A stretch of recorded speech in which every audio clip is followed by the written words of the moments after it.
हमने तुम्हें मना किया था, फिर किसके परमिशन से आई हो यहाँ पे? जवाब दो वसुधा।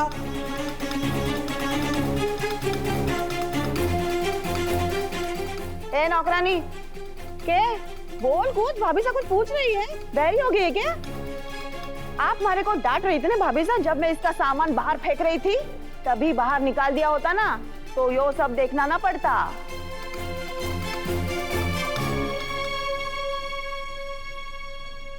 और यो अवी, हमारे को तो लगे कि इसने जानबूझकर थारे हाथों पर देव का नाम उल्टा लिखा था। जान के काकी साहब को। अभी कब बड़े होगे तुम? कब ये समझोगे कि हर जगह हर बार प्रैंक नहीं करते हैं? सच सच बताओ हमें, क्या तुमने ये नाम जानबूझकर उल्टा लिखा? आज दुल्हन की मेहंदी शुभ होनी चाहिए थी, क्या तुमने जानबूझकर खराब किया इसे? जवाब दो। नहीं मासा नहीं, मैंने कोई प्रैंक नहीं किया है सच में। और मैंने तो लगाने से पहले ही बोला था कि मेरे को मेहंदी लगानी नहीं आती है। अब गलत लग गई तो मैं क्या करूं? मैं मर जाऊं मैं? अविनाश, तुम्हें समझ में भी आ रहा है तुम्हारी एक गलती की वजह से कितने लोग परेशान हो गए यहाँ पे?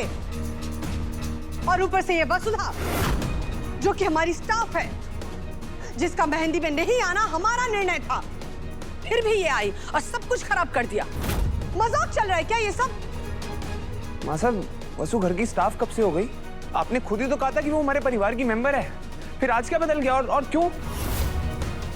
अभी रुक जाओ चंद्रिका, हमारे बेटे अब बच्चे नहीं रहे कि उन पर हाथ उठाया जाए। चंद्रिका, वो बहुत ही जिम्मेदार और परिपक्व इंसान है, ऐसे सबके सामने उनकी बात हम खारिज नहीं कर सकते हैं चंद्रिका। लेकिन साहब, इसने हमारी बेइज्जती की है। वसुधा, अभी के अभी ये हाथ साफ करो। देव का नाम सिर्फ नंदिनी के हाथों में लिखना चाहिए। देव के नाम की मेहंदी का हक सिर्फ और सिर्फ नंदिनी को है। मैं अभी इसे देखती हूँ कैसे साफ ना करे। ला थारा हाथ दे इधर, लो। अब इसे मैं ही साफ करती हूँ।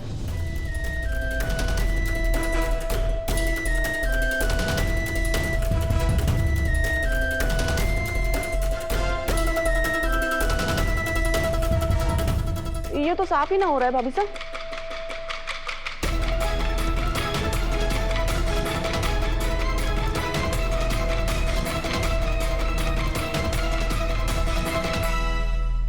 माफ कीजिएगा चंद्रिका जी, अब हम यहाँ और रुक नहीं सकते। इतनी इंसल्ट काफी है, चलते हैं हम चंद्रिका जी। चलो नंदिनी। इतनी छोटी सी बात के लिए आप लोग क्या कह रहे हैं? ये माया जी, ये कोई समाधान नहीं है। आप रुक जाइए, हम सब ठीक कर देंगे।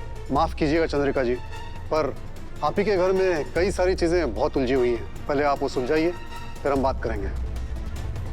चलो नंदिनी।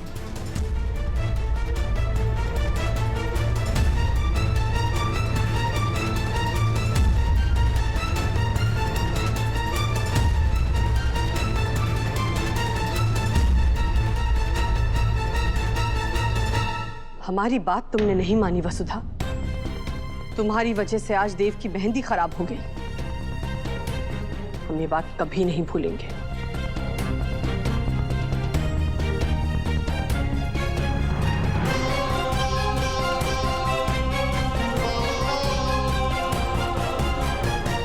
जियो जियो मेरे लाल जियो, दिल खुश कर दिया। वसु के हाथ पर मेहंदी से देव का नाम लिखा जा चुका है और अब वो कुछ दिन तो रहेगा ही। और तो और वो नाम खुद अविनाश ने लिखा है। इसे कहते हैं एक तीर से दो निशाने। जब चंद्रिका ये सब देखेगी तो वसु से और नफरत करने लगेगी और अविनाश को भी नहीं छोड़ेगी। अब ये दोनों के दोनों चंद्रिका के गुस्से का शिकार बनने वाले हैं। चौहान परिवार में बारूद भर दिया है मैंने।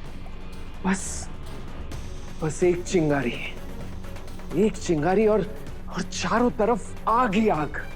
और फिर उसी आग के फेरे लेकर मेरी बहन बनेगी मिसेस विधि देवांश सिंह चौहान। मैं भाईसा को लेकर आई। भाई साहब। ए गुड़िया, पता है ना तुझे कि ये सब मैं सिर्फ तेरे लिए कर रहा हूं। तेरा भाई तेरे लिए जान दे भी सकता है, किसी की भी जान ले भी सकता है। जानती हूँ भाई साहब, पर देव जी मुझे मिलेंगे ना?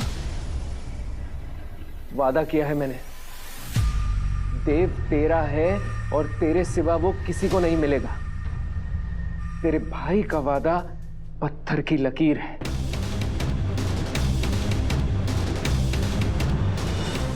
अब वक्त आ गया है नई चाल चलने का।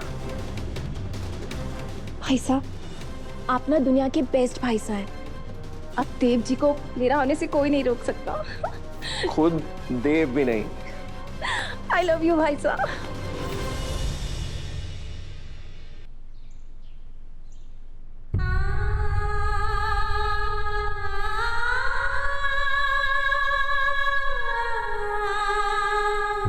पता नहीं हमारे बाबू साहब किस हाल में होवेंगे। उन्हें छुड़ाने के लिए मैं कुछ कर भी ना पा रही।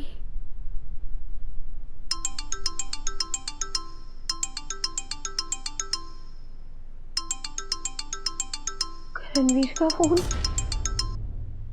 देखिए करणवीर जी, हमारे बाबू साहब ने छोड़ दीजिए।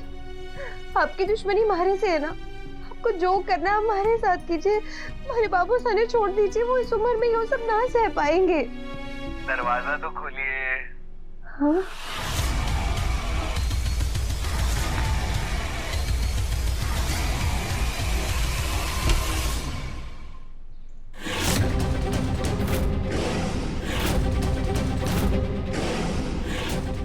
लोग अंदर कैसे आए?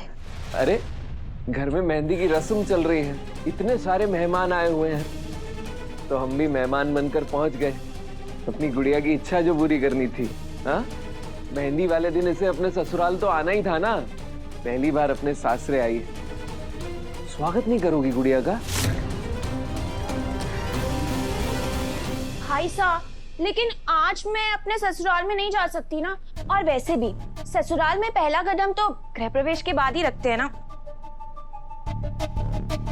देखिए विधि मैडम, आप अपने भाई साहब से कहिए ना हमारे बाबू साहब ने छोड़ दे। वैसे भी इनकी जो शिकायतें हमारे से हैं, तो हमारे बाबू साहब ने क्यों तकलीफ दे रहे हैं? मेरे भाई साहब ना बहुत अच्छे हैं। भले ही उन्होंने आपके बाबू साहब को किडनैप किया है ना, लेकिन वो उन्हें बिल्कुल भी परेशान नहीं करेंगे, बल्कि बहुत इज्जत के साथ रखेंगे। आप ये आसानी से सच को अनदेखा कैसे कर सकती हैं? क्या आपको सच में लगता है कि आपके भाई साहब हमारे बाबू साहब ने परेशान नहीं करेंगे, या फिर आप बुराई देखना ही नहीं चाहती? अरे मेरे भाई साहब में जब कोई बुराई है ही नहीं, तो दिखेगी कैसे? मेरे भाई साहब का सिर्फ एक ही सच है कि वो अपनी बहन से बहुत प्यार करते हैं और अपनी बहन की खुशी के लिए कुछ भी कर सकते हैं।